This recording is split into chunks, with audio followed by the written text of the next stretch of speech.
Everyone, स्वागत है आपका हमारे YouTube चैनल में और ये है स्टीरियोकेमिस्ट्री का क्वेश्चन नंबर 23।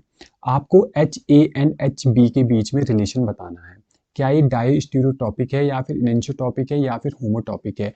यदि आपने क्वेश्चन नंबर 22 नहीं देखा है तो प्लीज़ उसको जाकर के देखिए और उसके बाद इस क्वेश्चन को अटेम्प्ट करोगे तो आपको 100% आ जाएगा ये। तो चलिए सॉल्व करते हैं। तो सबसे पहले क्या करेंगे बच्चों, जैसे हमने पिछले क्वेश्चन में किया था कि HA को रिप्लेस करेंगे D से।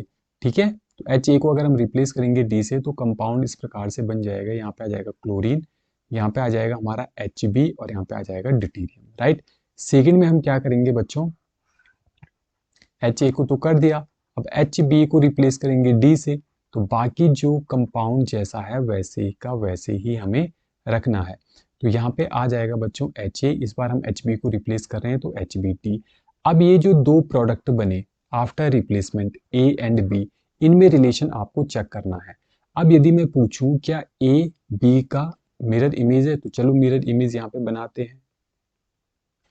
ठीक है, तो ये बन जाएगा CH3, यहाँ पे आ जाएगा क्लोरीन, यहाँ पे आ जाएगा हमारा HB और यहाँ पे आ जाएगा हमारा D। तो क्या ये एक दूसरे की मिरर इमेज है या नहीं है। देखो यहाँ पे है HA, यहाँ पे है HB, जबकि हाइड्रोजन तो सेम है, केवल हमने डिस्टिंग्विश करने के लिए बोला था। तो अभी हम HA एंड HB को सेम मान लेते हैं। राइट, तो ये जो है इसकी मिरर इमेज है, बिल्कुल मिरर इमेज बन रही है। क्या ये मिरर इमेज इसके ऊपर सुपर इम्पोज है या फिर नहीं है। तो अगर मैं क्या करता हूँ, आप बोलोगे सर जैसे पहले क्वेश्चन में हमने 180 डिग्री का रोटेशन दिया था, अगर ऐसे ही हम इसमें 180 डिग्री का रोटेशन देंगे तो चलो दे देते हैं।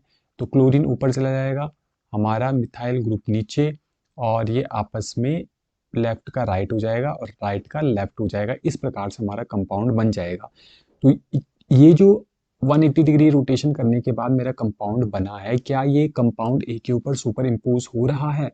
तो आंसर है नहीं। क्यों, क्योंकि CH3 के प्लेस में क्या आ रहा है, क्लोरीन आ रहा है। राइट, और ये जो कंपाउंड बना है आफ्टर 180 डिग्री रोटेशन से पहले, तो क्या ये इसके ऊपर सुपर इम्पोज है।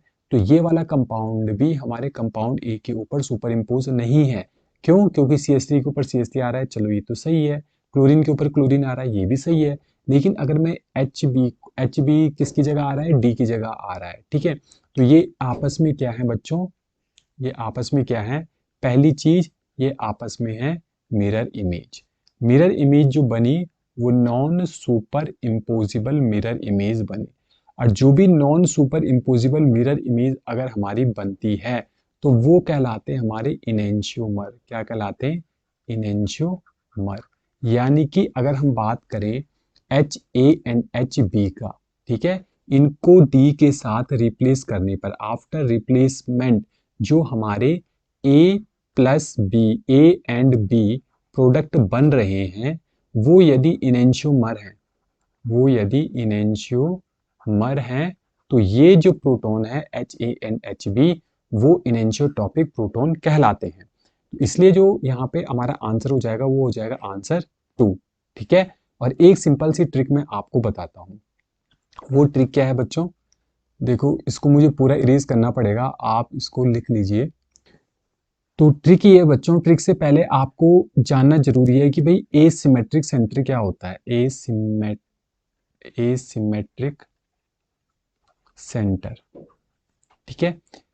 पहली कंडीशन, भाई जो एटम है वो sp3 हाइब्रिडाइज्ड होना चाहिए।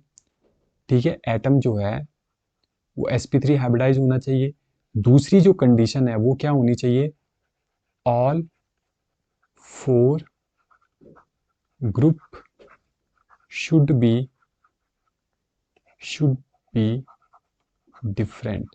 चारों के चारों ग्रुप क्या होने चाहिए, डिफरेंट होने चाहिए। ठीक है, अगर मैं इस कार्बन की बात करता हूँ, यहाँ पे ये कार्बन क्या है बच्चों, sp3 हाइब्रिडाइज्ड है, बिल्कुल है।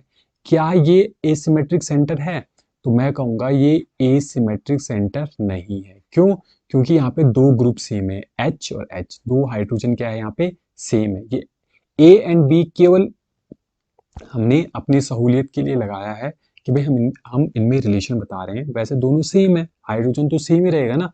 ओके, HA एंड HB, ठीक है, लेकिन ये एसिमेट्रिक सेंटर नहीं है। बट यदि मैं एक एटम को रिप्लेस करके, यदि मैं चाहे HA या HB को रिप्लेस करके हमारा एसिमेट्रिक सेंटर जनरेट होता है। तो कैसे जनरेट होगा, CH3 यहाँ पे आ जाएगा, क्लोरीन यहाँ पे, HB यहाँ पे आ जाएगा, D आ जाएगा। अब मैं पूछूं इस कार्बन का हाइब्रिडाइजेशन क्या है, वो तो sp3 ही है। क्या ये एसिमेट्रिक सेंटर है, एसिमेट्रिक सेंटर AC होगा, है एसिमेट्रिक सेंटर है, तो बिल्कुल ये एसिमेट्रिक सेंटर है। क्यों, क्योंकि इसमें चारों के चारों ग्रुप, यहाँ पे CH3, यहाँ पे है ड्यूटेरियम, यहाँ पे क्लोरीन, यहाँ पे हाइड्रोजन, चारों के चारों डिफरेंट है। ठीक है, तो ऐसे कोई भी कंपाउंड जिनमें एक एटम को रिप्लेस करने के बाद हमारा एसिमेट्रिक सेंटर जनरेट होता है तो वो इनेंशियोटॉपिक प्रोटॉन कहलाते हैं। बट शर्त क्या होनी चाहिए, फर्स्ट में कोई भी एसिमेट्रिक सेंटर प्रेजेंट नहीं होना चाहिए। उम्मीद है ये क्वेश्चन आपको अच्छे से समझ में आया होगा, और इसी तरीके के क्वेश्चन जानने के लिए आपको करना पड़ेगा हमारा यूट्यूब चैनल सब्सक्राइब। तो बने रहिए हमारे चैनल के साथ, तब तक के लिए थैंक यू। मिलते हैं अपने नेक्स्ट क्वेश्चन में।